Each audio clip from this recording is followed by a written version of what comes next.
Allez, je suis avec Anthony. On va remercier d'abord Anthony de nous accueillir dans le cadre suave et sympathique de la brasserie Co.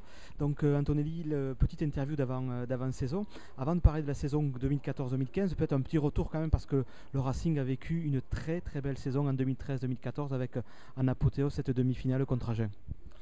Ouais, oui, non mais on est tous contents avec le résultat.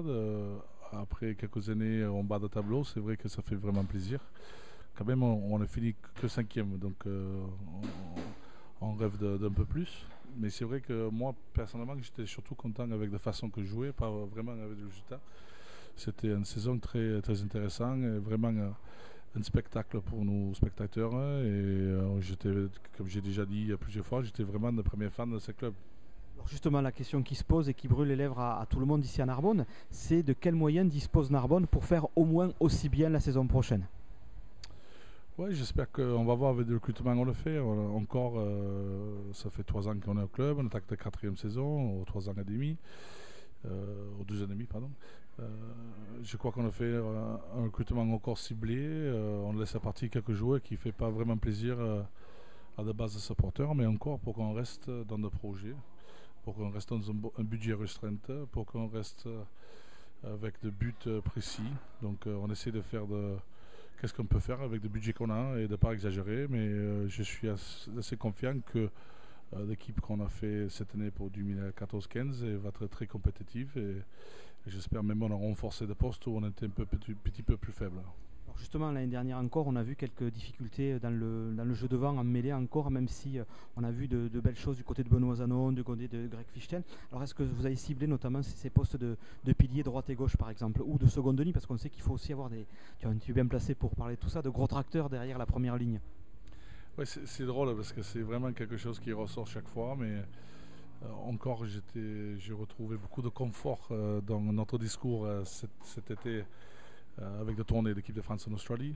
Je crois que rugby, c'est pas appelé de mêlée, ça s'appelle le rugby. Même en disant que ça, je suis très fier de pack qu'on a eu cette année.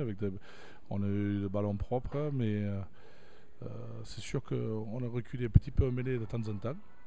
Mais en disant que ça, je crois que quand tu touches le ballon 15 fois, on te fait 12 plaquages par match. Des joueurs comme Sébastien Petit, Greg Fichten, Stan Wright, Benoît Zanon, tu peux battre partout.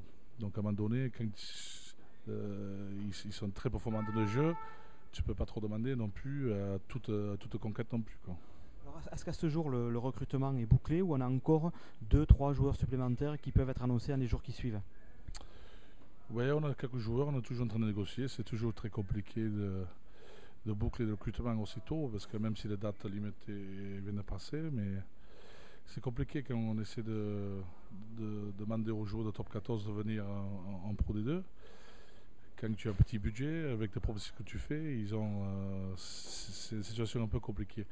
Donc il y avait des règles en place avec la Ligue, on peut recruter des gens qui jouaient dans le top 14 au Pro D2 de l'année passée. Donc on a une date un peu plus tard, mi-septembre, fin de septembre. Donc on va voir qu'est-ce qu'on peut recruter sur les joueurs qui restent sans boulot de championnat.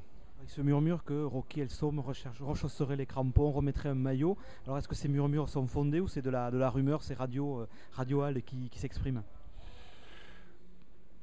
Difficile à répondre parce que ça fait un petit moment qu'on attendait que Rocky joue. Cette année, en fait, il avait des licences cette année déjà. Et c'était un choix tactique qu'il ne fait pas jouer parce qu'il voulait travailler dans l'intérêt du club, pas pour lui. Je crois que Rocky il a déjà prouvé qu'est-ce qu'il a à faire sur le terrain. J'espère que cette année il va reprendre la licence et j'espère que à un moment donné on va voir sur le terrain. Mais bon, ces décisions vont être prises dans l'intérêt du club avant que son intérêt perso. Justement, une dernière question pour conclure. Ce Pro D2 cette année, il s'annonce très épais avec Montauban Massy qui reviennent dans le monde professionnel et puis 2 invités très intéressants, à savoir Biarritz et puis le voisin perpignanais. Donc forcément, côté Racing, on entend ça avec inquiétude mais aussi avec beaucoup de plaisir parce qu'il va y avoir des gros matchs encore à partager, à vivre.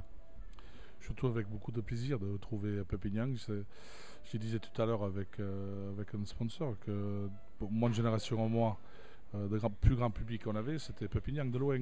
Donc on avait bien sûr Béziers, c'est le club phare de la région pour le derby des années 70-80, mais début des années mi-90, c'est USAP qui est tiré le plus de public en Narbonne. Donc d'avoir USAP, Béziers et Carcassonne aujourd'hui, c'est dans la région, c'est fabuleux. Et pour nous, on va ressentir un peu le top 14. Parce que ça fait un stade plein, ça fait une ville pleine avec des couleurs d'équipes qui viennent. Et c'est des moments très sympas à vivre. Merci beaucoup et puis on se retrouve donc fin août, 23 août pour la reprise de ce championnat passionnant. Et oui, merci beaucoup. À très bientôt.